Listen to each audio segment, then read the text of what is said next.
हमारे यहां कुंभ लगता है। क्या लगता है? जोर से, कुंभ। कुंभ लगता है। क्यों लगता है? हर 12 साल में क्या लगता है?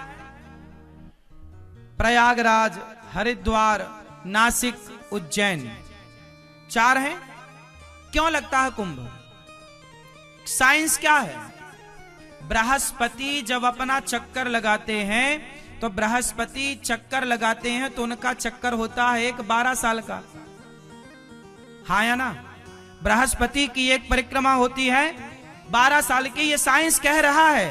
आज पढ़ लो, गूगल में सब मिल जाएगा। ये विज्ञान कह रहा है और यही बात विज्ञान आज कह रहा है। और जब विज्ञान नहीं पैदा हुआ, जब विज्ञान नहीं था, मशीनें नहीं थी, सैटेलाइट नहीं थी, उस समय भी हमारे भारत के ऋषियों को पता था कि बृहस्पति की 12 साल की साइकिल है, 12 साल का चक्कर है। उनका जब एक चक्कर पूरा होता है तो एक कुंभ लगता है। ये देखो, ये गणित थी। वो कब पूरा होगा? तभी जाकर के कुंभ लगता है। बृहस्पति का जब एक चक्कर लगेगा तब प्रयाग का कुंभ लगेगा। 12 साल का एक चक्कर पूरा होगा, हरिद्वार का कुंभ लगेगा हर 12-12 साल। कितना यूनिक है, कितना प्रभावी गणित है। देखिए हमारी गणित, देखिए हमारी गणित इतनी प्रभावी रही है कि हमारे यहां महीना 12 नहीं होते, हमारे यहां 3 साल में एक अधिक मास होता है। हाँ या ना? 13 महीने का साल होता है, 3 साल में एक बार, जिसे अधिक मास पुरुषोत्तम माह भी कहते हैं। बोलो हाँ या ना? ये हम हिंदुओं के यहां होता है, इंग्लिश में नहीं होता। 13 इंग्लिश में तो जनवरी से लेके दिसंबर 12। हम अब देखो, हम तारीख वाले नहीं हैं। हमारा महीना 30 दिन का होता है।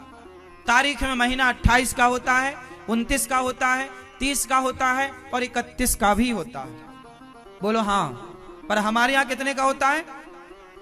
केवल हर 15 दिन अमावस्या, और हर 15 दिन के बाद अमावस्या, उसके 15 दिन बाद पूर्णिमा।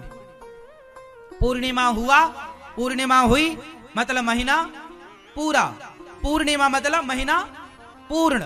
फिर प्रतिपदा, तिथि 1, तिथि 2, तिथि 3, तृतीया, चतुर्थी, पंचमी, षष्ठी, सप्तमी। और जो तिथियां, देखिए इतनी गहरी गणना है साहब हिंदुओं की कि एकादशी 2 आती हैं कई बार। बोलो हाँ, एकादशी 2 आती हैं। ये 2 का मतलब क्या है भाई? 2 का मतलब है कि आज तिथि बढ़ रही है, आज तिथि घट रही है, आज तिथि की हानि हो रही है। तो ये तिथियों का जो 1 मिनट, 1 घंटा, 4 घंटा का बढ़ना, 4 घंटा का घटना, ये सारा कट कट के जाता है और वही 3 साल में एक महीना तैयार हो जाता है, जिसे पुरुषोत्तम माह कहते हैं। ये गणित नहीं तो क्या है? वरना किस आधार पर आप निकालेंगे पुरुषोत्तम महीना?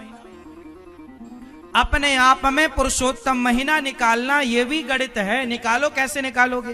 कौन सी तिथि घटाओगे कि यहां ये तिथि भी ना घटे, ये तिथि भी बनी रहे और वहां महीना भी बढ़ जाए? ये गणित है साहब, पंचांग में गणित भरी है। अब तुम नहीं जानते तो हम क्या करें?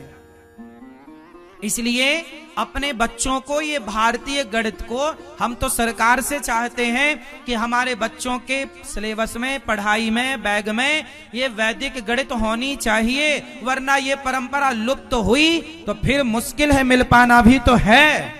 तो बचा सकते हैं। अभी इसके विद्वान इक्का दुक्का हैं, बचाओ उन्हें, समझ लो, सीख लो, काम आएगी।